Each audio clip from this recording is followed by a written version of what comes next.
sometimes people just need that little come to Jesus, man, where it's like, hey, I know what the inside is telling you to do. Yeah. You just got to ignore that. Don't listen to it. Yeah. Yeah. Yeah. And I hate being like on that little platform, but also when you hire someone for their services, I would just as soon not tell them what I thought was the best idea and just trust them for a minute, get involved in the process, and then decide. I've never hired anyone and been like, hey, by the way, I know you're the expert, but before you take my appendix out, I really think you should cut here and use that hand to take it. You know what I mean? It's a little drastic, but that's so just saying. Funny. I used to work for an air conditioning guy, and when he would quote the customers, he would always, like, kind of jokingly, but like definitely seriously, would be like, if he's like, it's 10% extra if you're home, it's 20% extra if you watch me work, and like they'd like chuckle or whatever, and he's like, yeah, I'm dead serious, like, yeah, stay away, like, just let me do my thing. Yep, just let me do my thing. I just assume. Oh yeah, just assume do that for sure. Well, we can watch YouTube videos and become experts on everything, right? Apparently. I mean, like that's the you know that like yesterday I the brake caliper froze up on our truck and I pulled into, I didn't realize it, and luckily I was just going from town to Grandma and Papa's house, so it wasn't very far at all. When I got there, the rear axle, like around about the rotor, I could see behind the rear tire was smoking when I pulled in, and I'm like, that's not okay. So I like pulled the tire off and watched a few YouTube videos, and luckily, you know, Johnny had enough sense. Lacey's father had enough sense to call one of his family members over, Jason, to take a look at it. But like I was watching YouTube videos, and I was like pretty convinced that I could fix it. You know, I have no doubt that I would have made it worse. I really wish that you would have it's tried. One of those things. Fitness is also like that, you know. Well, fitness is also one of those things that people have just enough experience with to be dangerous. You know, they're like, oh, well, my high school wrestling coach or my buddy says, you know, we go to the gym. What I love is they'll take a friend to the gym to do the workout that we wrote, and then their friend will tell them what's wrong with the program. Mm-hmm. And I'm like, why aren't you paying your buddy for workouts then? What's going on here? So go pay him for work. Anyway, it is pretty. We're in the information age. Yeah, we've been in the information age, man. Stuff. The bad information age for the most part. It's funny. That is funny. Dude, I can't tell you how many times I watch YouTube as well and thought I could fix shit, and then I get about halfway through it, and I'm like, I should have called the professional. I messed up. Like we need. I don't know if I told you our AC went out, so welcome to be a homeowner. Yay! You're getting all your wishes, Logan. Thank you, appreciate it. But like I'm sitting in here today, I've got a voodoo doll of Doug's house, and I'm just like breaking shit all the time. Yeah, I'm gonna put the needle in the AC unit today. All right. Where are these sprinklers? I'm gonna put a couple needles in those. Oh man! But yeah, he's like, "Are you gonna install it yourself, or like, what's the plan?" And I was like, "Bro, do you see me? Absolutely not. I will not be installing anything. I can't even get this thing to turn on. Are you kidding?" That's hilarious, man. I went to go get a little workout in this morning, and it was like Monday. I went to sleep with this like idea in my head. It's like Monday, like haven't worked out in a couple days, and by workout I mean like I haven't been in the gym since Friday, but I've been outside in the pasture doing irrigation all weekend. So I woke up this morning, went to bed with the idea of like gonna crush it. Woke up, my body's like, "It's funny, you're not going to do that today because you are sore and beat up." Yep. And so I think just a little dehydration, probably not eating enough. Whenever I get working out there, I just forget. Even like I know it's hard to believe because of my hanger levels when I don't eat, but I legit have been forgetting to eat and not getting that angry after. So it's a win-win all around. But I was torched, and so I pulled up the workout, looked at it. That's not for me today. So I put together like just a banded quick, it was like mobility / activation session. Took me like 25 minutes. Threw the iron neck on for a couple of reps. Dude, iron neck. I know. Do you guys have those yet?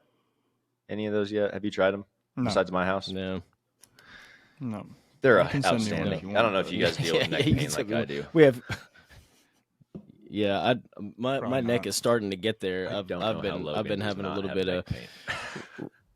residual issues from looking at the ceiling while riding bareback horses for 15 years. But yeah, I Or don't your have one ass yet. I need folding one, over but it when you're going over the front of them. Yeah. that too. Touche, that happened occasionally as well. Yeah, that Oh, happened man. 33% of the time. But yeah, so I got 33% of the time.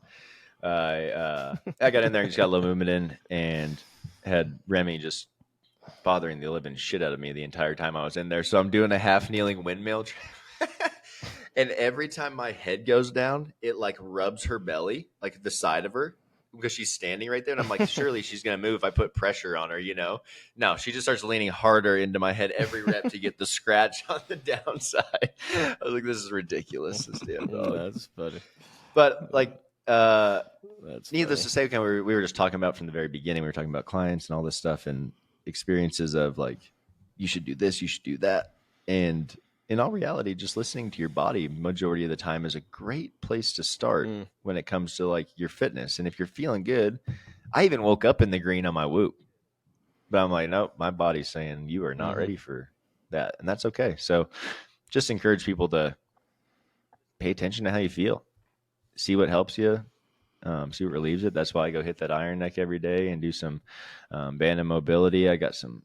I'm about to post some of these banded hip stretches I was doing. They were awesome. The hip capsule distraction is like my favorite thing ever because I feel like it really gets your QL as well. And that's a hard area for me to stretch. What you guys been doing? You guys been working out this morning? Yeah, for sure. Nope. I did. Hell no. Yeah, You We did. know Paul. Paul just got up 20 minutes ago. I'm just happy he's here. I got back from the gym. We have a Joe. We're just lucky Paul made it.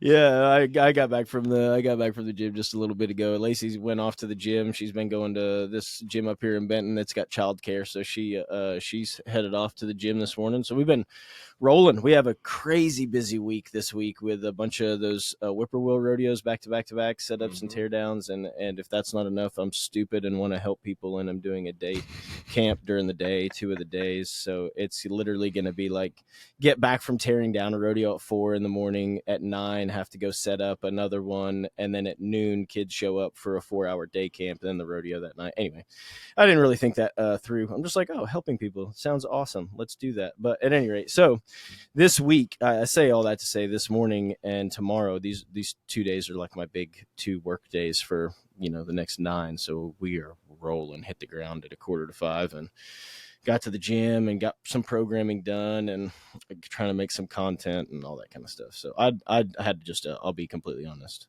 a complete and total bro sesh this morning. So Yeah. just Nice. Sometimes you need that, man. did the pump. I do that once a week, push bro. and some pull. Yeah, it was really nice. I don't usually do it till Friday when I'm like really don't want to work out because I look forward to it. But ain't nothing wrong with starting the week with a pump. Yeah, Not at absolutely. all. Absolutely. It was a good Sometimes that's just what's going to get you in there. It's like, one. Yes. Yeah, I don't dude. feel like doing a real workout. I mean, not that it's not a real workout, but Yeah, for like sure. I don't feel like sticking to my program. I just want to go get a pump and get out. And Yep. man, that can turn your day around for sure. Yeah, it feels Absolutely. pretty good. Feels pretty good. Paul, what did you guys do this weekend? Did you end up taking? I'm you take excited Cannon and for go fishing? tonight. Sorry, interrupt you. What'd you say? I did last Monday. Yeah. Last Monday. Oh, I he took him finally caught fishing one. and finally caught one. Yeah. Yes. So he was stoked about that. Lost a really big one, which seems like par for the course. So I need to get a bigger net. I can't quite reach. It's not, the stream's only like 10 or 15 feet wide at most spots, but that little hand net is not. I can't help him and net the fish at the same time. So we've been losing the good ones. But I think if I get a bigger net, he'll start landing some good fish and he'll be hooked. I think he's already pretty close to there. But That's awesome. no, this weekend we went to the zoo in Little Rock yesterday. Oh, sweet. So got to see a bunch of animals. Heck yeah. Nice. Yeah, we got a zoo membership a few weeks ago, and just so like if you get a zoo membership at a zoo that's like with the American Zoological Association or Society or something. There's like reciprocal benefits at other zoos. So most the zoo that we have in Springfield, Missouri, has 100% reciprocity with several other zoos. So like you can get into free to a lot of zoos, and then the ones that you can't, you get in for 50% off. So it's kind of like with the homeschool thing that we're doing, we're like, well, that's a really easy activity to do. We can just take a little road trip, go to a zoo, and like mildly it'll educational. pay for itself pretty dang quick. Like, yeah, especially for Cannon, because he's like way into animals and stuff. Like he takes a lot away from it. Like he was talking to a zookeeper yesterday for like 20 minutes and like educating the really zookeeper cool. on the animals. So that's pretty awesome. That's awesome, dude. That's really awesome. Cool. But tonight we've got Oklahoma Freedom versus Arizona Ridge Riders. Hey, yeah, baby. Yep. I knew it was going to happen first. The season opener, I knew that was going to happen. Had to, right? Just fate that we play each other on that day. I am fired up to watch it. I can't believe it's here already. I feel like we were in. I was looking back at all of our reels and our podcasts from last year, and I listened back to the one we did in Cheyenne last year. That was just kind of like the live, and we were talking to people. Man, that was so fun and so cool. Next year, I think we got to try and get back to there, and maybe reach out to some committees and see if they would host us for a day or two to come do some podcasting and chat with all the guys. But I had a blast doing that and talking with Tim and Rocker and dude. I think we had we have Cade or Waylon. We had Waylon on, right?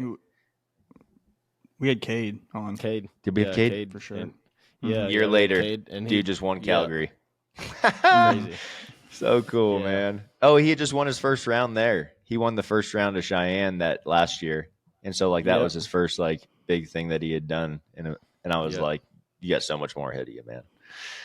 That's so cool. Yeah, no joke. Cheyenne just getting started. It's exciting. I love it because you get to watch a rodeo in the middle of the day and it like fills up my afternoon while I'm working and studying. So I just kind of had it on the background while I'm programming and stuff.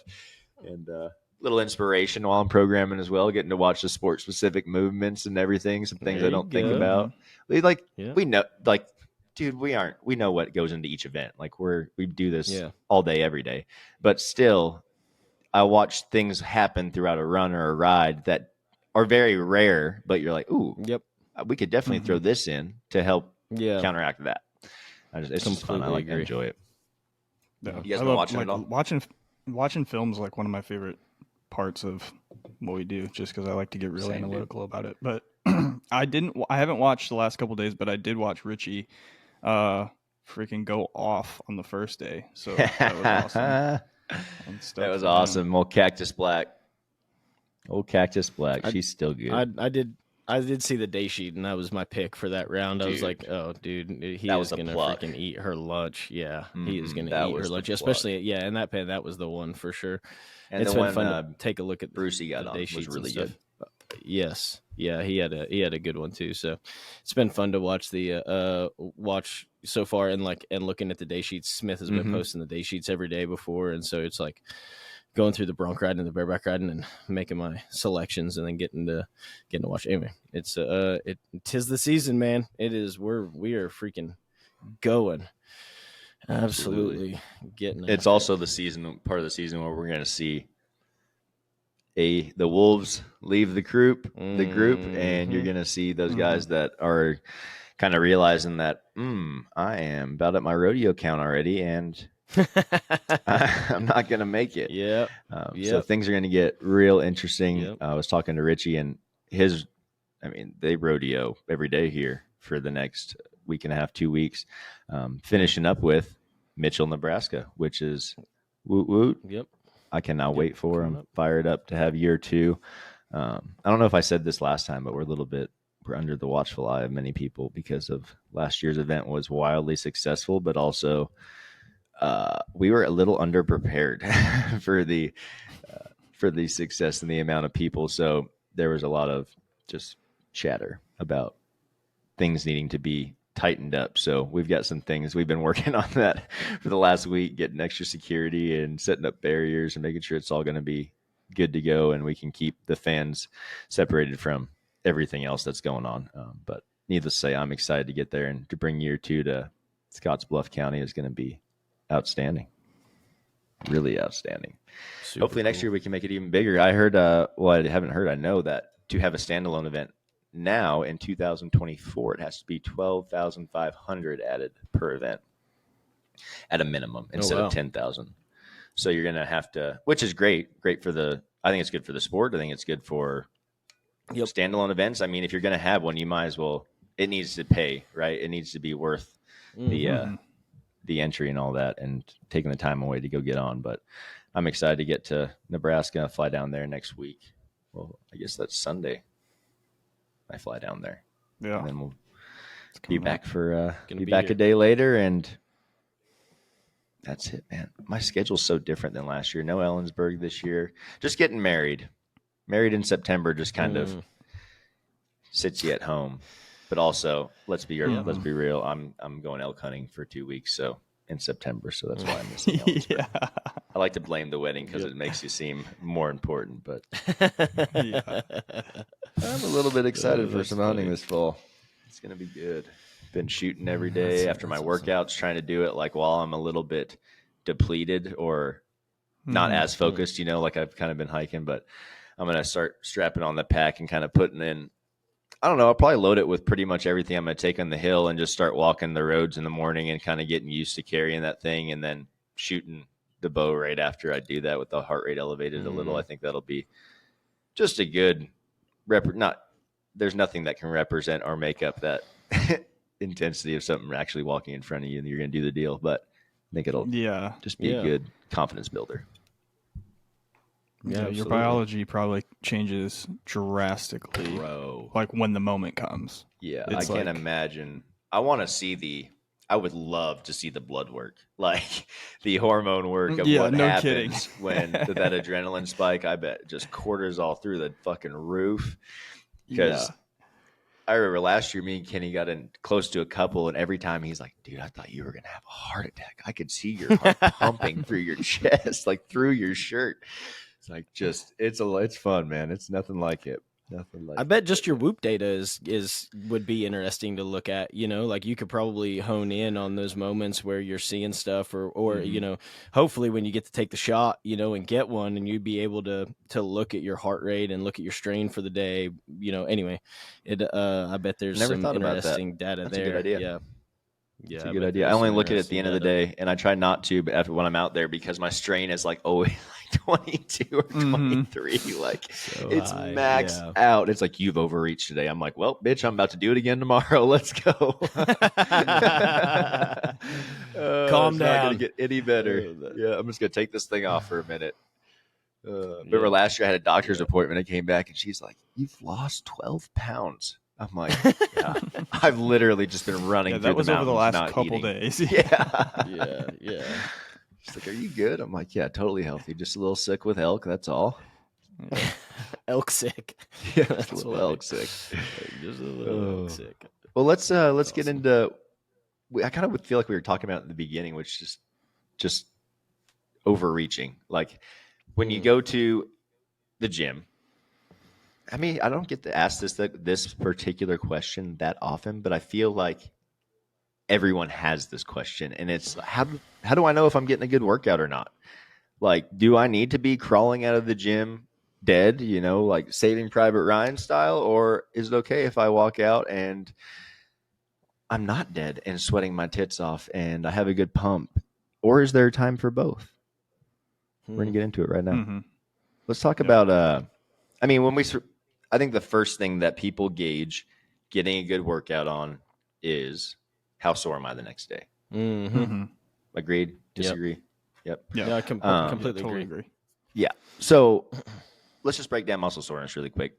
2 types: acute muscle soreness, which is also referred to as that immediate muscle soreness that you're getting, and my favorite, the DOMS, delayed onset muscle soreness, which if you've ever squatted heavy, deadlifted heavy, legs heavy in general, you've dealt with the DOMS.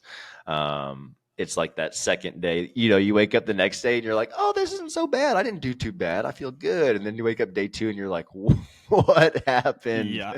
It's about a 48-hour delay there. And oh, yeah. Do you want to explain the science on that, Paul, just a little bit? Yeah, we'll try my You're best. The scientist of the group. Let's go. Yeah. Well, I mean, like, if we're going to talk about delayed onset muscle soreness, so DOMS, as we affectionately call it, like I said, as the name implies, delayed onset. So 24 to 72 hours after is where you're going to really experience that muscle soreness. If you've done bro splits, chest, arms, legs, different days. Generally on leg day, people complain about, 2 days after, you can't even sit down on the toilet because your legs hurt so bad. That's DOMS. And so like what that comes from is these micro tears in your muscles. Their muscles are breaking down from the work that you've done, and then they are now having to repair themselves. Mm-hmm. So it's really good for hypertrophy. Like when you experience delayed onset muscle soreness, that is a signal that your body has reached a stimulus strong enough to break down muscles, and then it is working to repair itself. And hypertrophy occurs when this muscle protein synthesis, with muscle synthesis, outweighs the breakdown. So there's another important part to hypertrophy. Just because you experience DOMS doesn't mean you are going to build muscle. You also have to have enough protein in your system coming in, enough input to equal the muscle growth. If you are tearing your body down and you're not refueling it, then we're net negative and we are losing muscle at that point. Basically, we're tearing down muscle that is not being fully repaired. You nailed it. And I think that before we move like on, the other thing that a lot of times the common myth that I run into is with people on like the acute soreness. They want to it's all about how we feel during the workout and immediately after. I left the gym the other day and saw one of the guys that I sometimes work out with, and man, I was kind of breathing heavy, is walking across shower buddy, supposedly. And so I'm walking across the parking lot, and he's like, how it was a good workout? And I was like, how's that? He's like, well, somebody hands you a piece of paper and you're like, it's too heavy. But that's just the common thing that we think of a good workout is like, I can't lift my arms. If it was an upper body day, I can't lift my arms, or we just go so hard. And that's one of the things that we hear from clients a lot is, I didn't necessarily feel it as much in the workout in and of itself. And I think that, we'll get into the fact that the pain of working out does not necessarily mean, as Paul said, that you're going to be making gains. It doesn't always work that way. Very different kinds of pain like that associate with that versus, and most people have not dealt with that kind of pain. So they revert to, I just want to feel like I'm dying right now. So I'm going to go as hard as I can, get my heart rate spiked as I can. And I will flop around on the floor for a bit, and then I will leave the gym and I've done a good workout. On the flip side, you like during tempo sets, like lots of time under tension. I think that would be the opposite side of the spectrum that we would really, really encourage. And we're not saying that going hard isn't needed in a program. It is. It's not needed every day. It's not needed even 50%, 30%, 20%. Probably needed like 10% of the time to hit that kind of intensity if you're training, if your sport demands it. But damn it, I just derailed myself. Why did I do that? I was like, oh, I had something good, and then I just lost it all. Oh, man. Oh, tempo. Yeah. So you've been in long times under tension. That kind of soreness, that burning, I feel like is something that we're looking for when we're trying to increase intensity. Also, that can be done many other ways besides tempo, increasing weight, decreasing reps, increasing reps, it all, mixing and matching. But I think that what we're trying to say here is the no pain, no gain thing. Like it's not true in a sense. I think that just needs to be rethought about and reworked. And also, again, most people haven't dealt with that kind of pain, so they just revert to what they know. But there are definitely, absolutely. let's When talk you about do, some examples of exercise and routines. Go ahead, Logan. I'll let you bring that I was up. just But going to like say, things when you that do can, those, go ahead. yeah, when you do those high volume sets of like, we go in and we're like, man, we want to smash it. Today's leg day. And so we're in the gym for an hour and a half or 2 hours. And we have, we have a dozen sets or more across different lower body exercises. And we're like, oh yeah. And you can't walk up the steps afterwards. And then with that kind of volume, you can't train lower body again for 4 or 5. The other day, I accidentally went over. We talked about it on the podcast.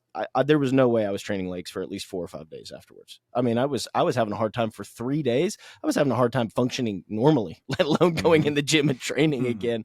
And so we go so hard, and it's like no pain, no gain. Well, now I can't. Now I'm delayed in when I can go back and train again. And we've talked about numerous times on the podcast that progressive overload is the way to see gains, and we've got to consistently train, and we've got to be able to add weight or add reps or add tempo, do things differently to challenge our central nervous system.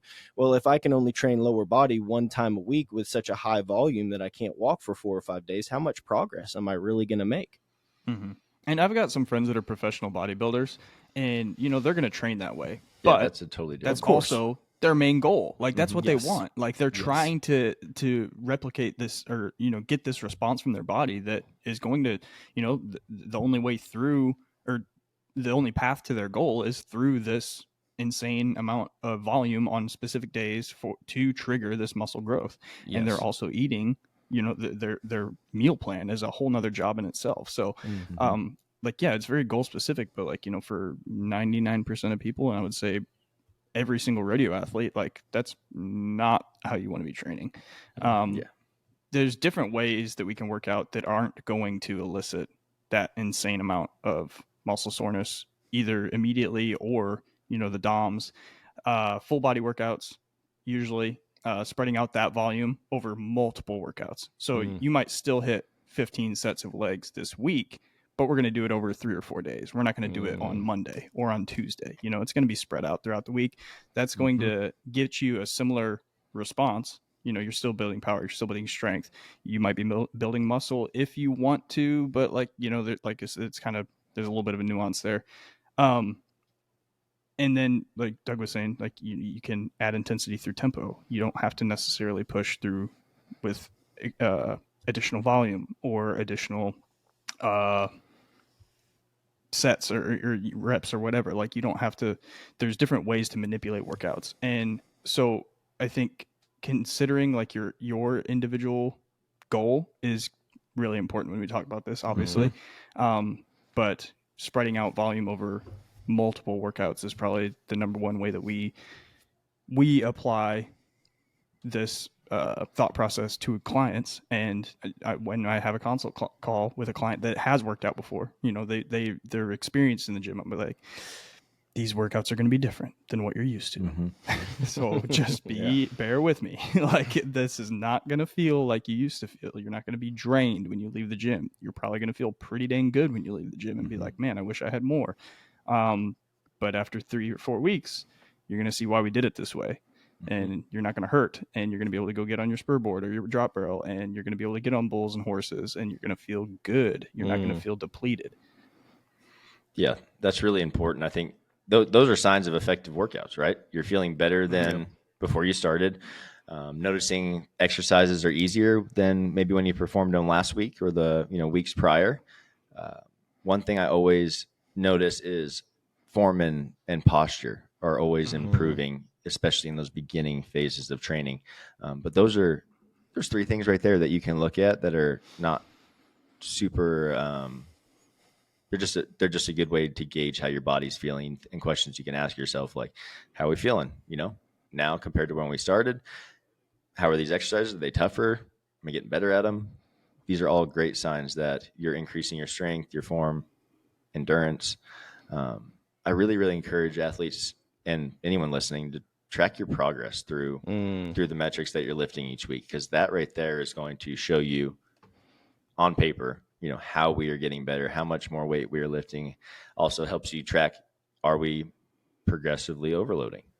which is again, or the number one way to get this, the result that we're looking for here. And also when Paul was talking about his bodybuilding, go ahead, or 1 second. I was just going to say, one of the best examples that I've seen with clients with this, what we're talking about, how to track progress like this, is rear foot elevated split squats. They give everybody fits at the very beginning. But if somebody's doing 35-pound dumbbells 1 week and they're struggling, then the next week they do 35-pound dumbbells and the weight moves, like the form is good and the weight moves smooth. I'm like, yes, you just made progress.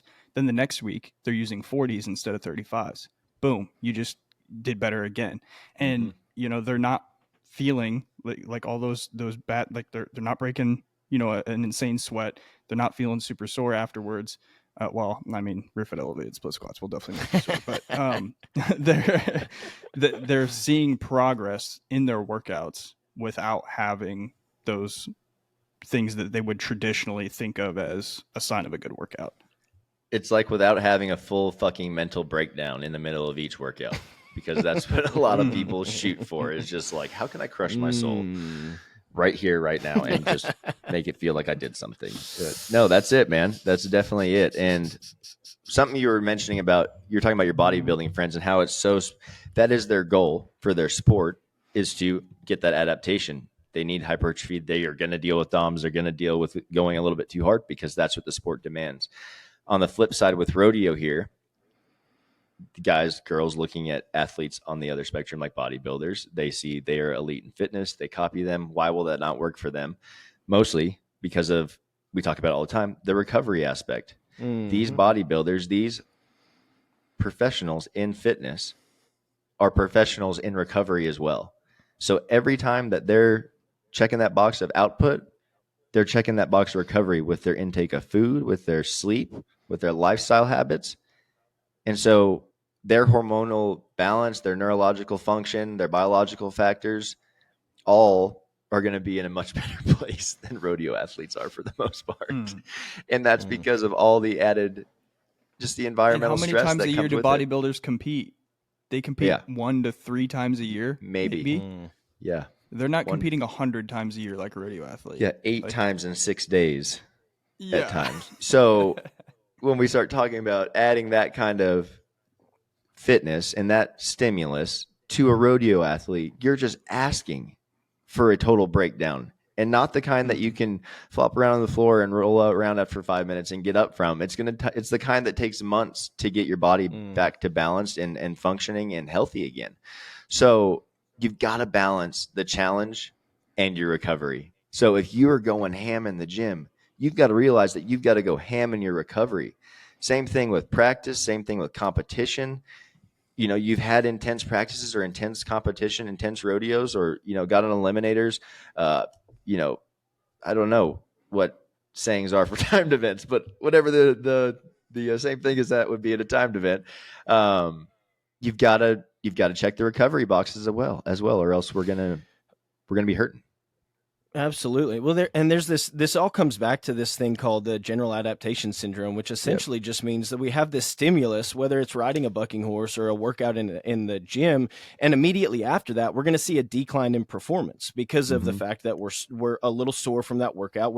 And that recovery is what allows us that performance to not only bounce back to where it was before that session, but actually to bounce above. And so if we're able to really strategically place our recovery and make sure we have adequate, not too much, not too little training volume or volume of rodeos and whatnot, then what happens is we can continue to see a little dip in performance and then a big rise, and then a little dip and then a big rise. And over 6 months or a year or 2 years, you can be a completely different athlete. I've seen guys that couldn't stand on one leg for 5 seconds without touching down with their eyes open. They're not fast. They're not athletic. They're just, a lot of rodeo athletes aren't that way. And after 12 months or a year and a half of consistent training, these guys they're beasts. And it's because we've strategically worked in that recovery as well as the proper training stimulus.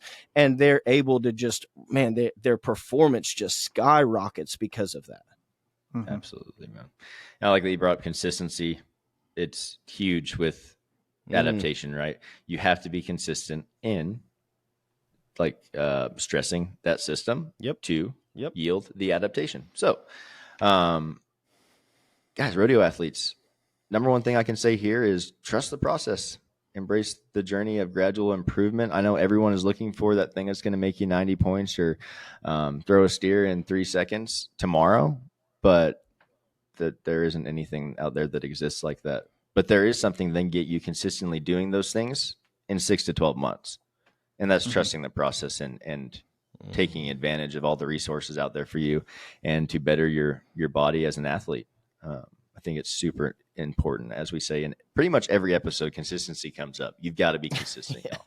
You've got to be consistent. We talked about this last thing earlier, but listening to your body, y'all, really pay attention to how your body's signaling you during, after workouts. It'll let you know if it's you're doing too much or, say you're doing like a dumbbell floor press and you got 70 pounds in each hand and you're going down and you're just shaking before you get to the bottom and you can barely get to the top and you got 5 reps. Your body's saying that's too much. So just pay attention to that. We talked about the signs of healthy soreness in muscles versus potential signs of overtraining. As you should not be sore for 4 to 5 days after the gym. You should be feeling really good when you leave, feeling like you did work, and maybe a little soreness when you get up. For the most part, that's about where we want to be. Granted, there are times in training, like test weeks, where you are going to be sore from them. But that's why you hire a coach that can schedule some kind of deload after that, or some kind of, training that is going to complement that previous week of heavier than normal output. Might have to reprogram your mind a little bit. Everything that you see primarily on social media tells you not to listen to your body. Oh, you're tired? Go to the gym anyway. Oh, you worked out yesterday, work out again today. Oh, you can sleep when you're dead, blah, blah, blah. It goes on and on and on. And there's so much of this like mental toughness, tough guy thing. And especially in the Western industry, rodeo athletes, we're like, man, we're tough. And we are. And so we want to build this mental toughness. But I would say that sometimes there's a little bit of reprogramming of the mind. More is not always better, and making sure that you hit that recovery. Listen to your body, and those athletes that are in tune with how their body feels, sure, they make gains in the off season and in the spring, absolutely, but it really comes into play this time of year. When you're getting on, and you've been getting on for months now, you're getting on 4, 5, 6, 7 head a week. It really comes into play if you will train yourself to listen to your body. It's going to help your performance through the season when you're rodeoing. Yep, nailed it, dude. Absolutely nailed it. So, how do we know if we're getting a good workout? Things to pay attention to: muscle soreness. Make sure we're not sore for multiple days. We talked about DOMS. Talk about the myth of no pain, no gain. Yes, you need to go through a tiny bit of pain while we're doing training, but to walk in the gym with the expectations of dying every time you go in there is not going to yield the best results. Balancing challenge and recovery. Make sure you're checking off those boxes on recovery, y'all, and being consistent in your training and recovery. And the last thing we talked about is listening to your body, y'all. I think that little tip right there applies to a lot in life. Okay. Trust your gut, trust your instincts. You're not mishearing yourself, I promise. A lot of people hear that from their body, that signal, and they're like, nope, I don't believe it. It's not real. But y'all, I hope this was helpful when it comes to going to the gym, knowing what are the signs of having a good workout or not. Please, y'all, make sure that you're tracking your progress through a lot of other indicators. Make sure you're tracking your strength. Take pictures of yourself, track your food. All those 3 things are tied into that consistency tab, and they're going to help you in your progress and getting towards those goals. Guys,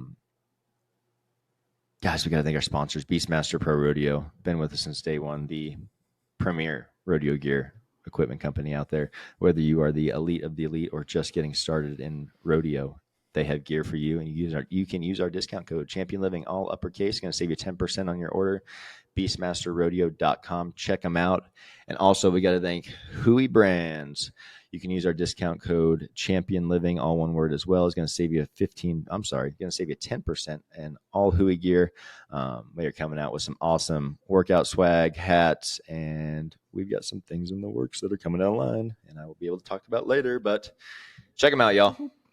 Until next time, catch you later.